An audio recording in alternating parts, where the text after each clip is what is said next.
First on Worcester News tonight, a surprise demolition of a skate park in the city, leaving skaters upset. But the city says they are working to find a new location.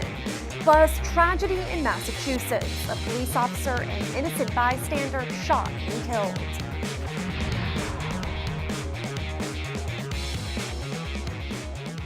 Good evening and thanks for joining us. I'm Olivia Lemmon. Some city skateboarders are left without a place to skate. The city moved in without any warning last week and started taking it apart. Now skaters say they are working with the city to come up with a new solution. Our Chandler Walsh joins us now with the details. Chandler?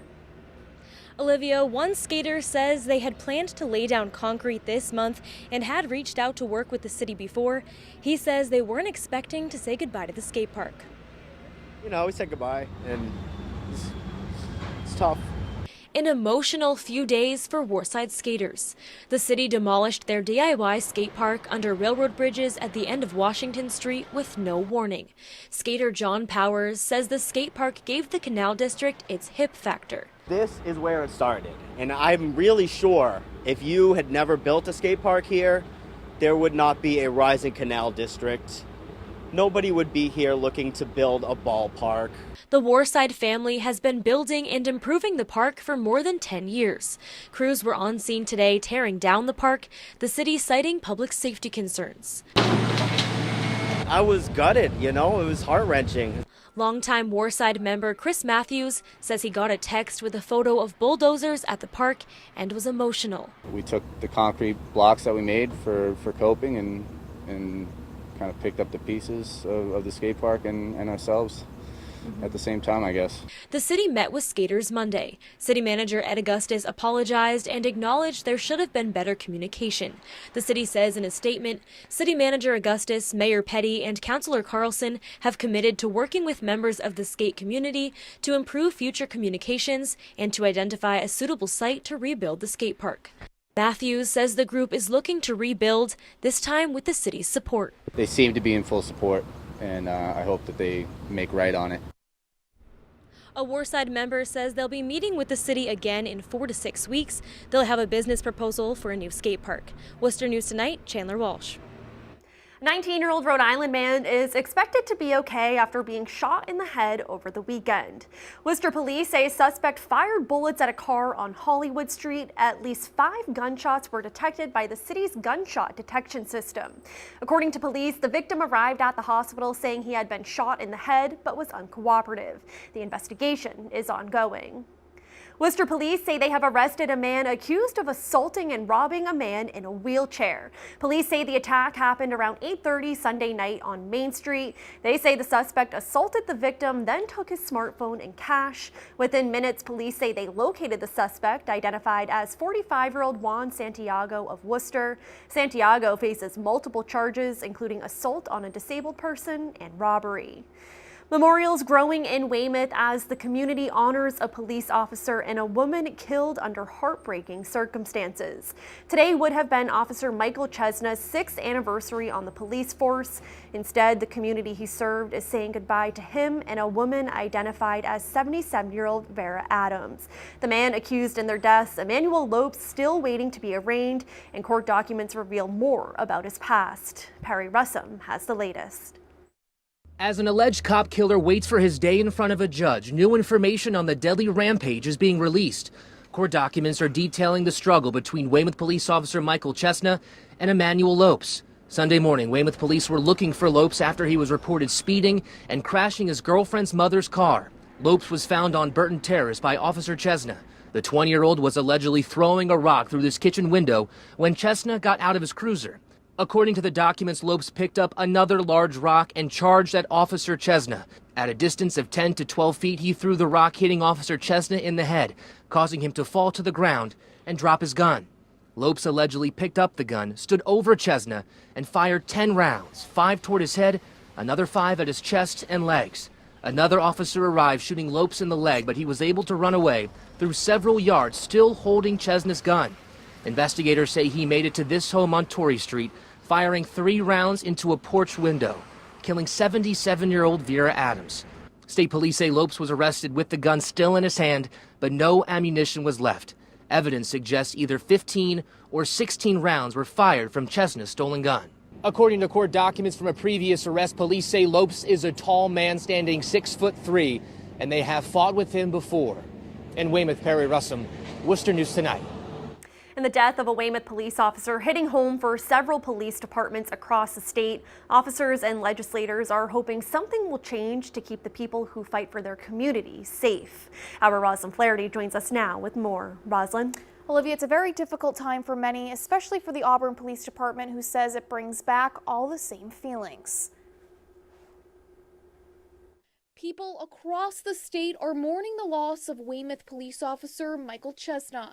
Officer Chesna was killed in the line of duty Sunday morning. Your heart breaks for the community. Brings up all the same feelings all over again. The tragic news hitting especially hard for the Auburn Police Department.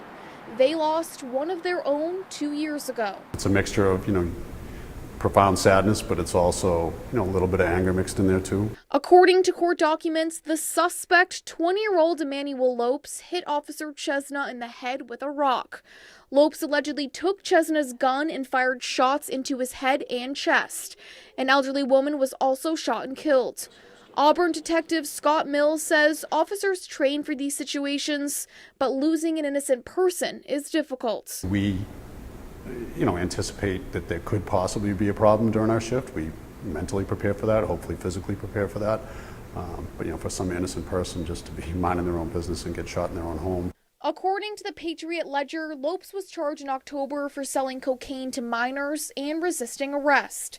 State Representative Paul Frost was one of the key members in making assault and battery on a police officer a felony, but he says more steps need to be taken. Really have to take a solid look at this and say, how can we improve the system, continue to push for stronger policies. Mills says he reached out to Weymouth Police after learning of the tragedy, letting them know the Auburn Police Department is there for them.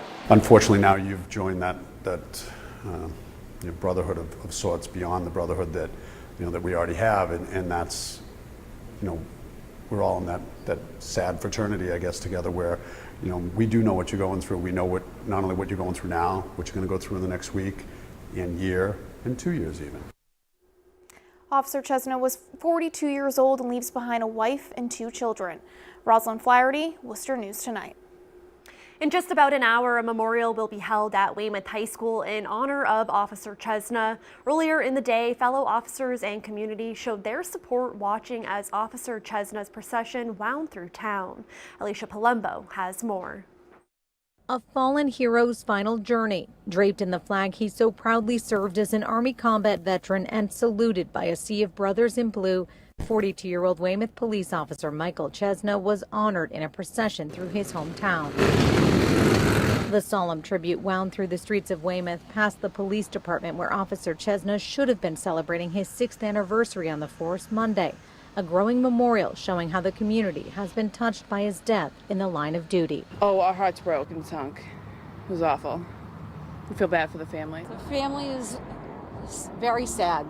They're broken. This is really very difficult for them. A close friend of Chesna's parents felt compelled to watch as the procession brought Officer Chesna's body to the funeral home, honoring the son, husband, and father to 2 young children who had spent his life serving his country and community. They worried about him and were so grateful that he came home safe, and now in his own backyard, this tragedy happened.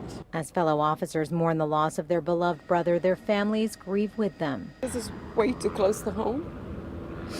It's very sad. I feel so bad for the family. Maria Dacus's daughter served alongside Officer Chesna in the Weymouth Police Department. It is super difficult. I'm a mess. I try not to think about it, but it's in the back of your head all the time. Every time she goes out.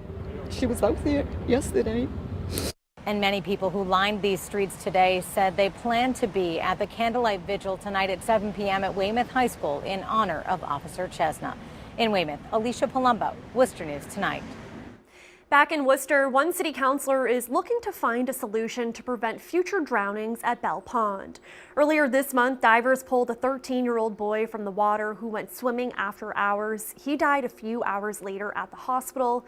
Councilor Candy Merrow Carlson is suggesting filling in the pond where a 12-foot drop is located. She is set to present this request at Tuesday's city council meeting.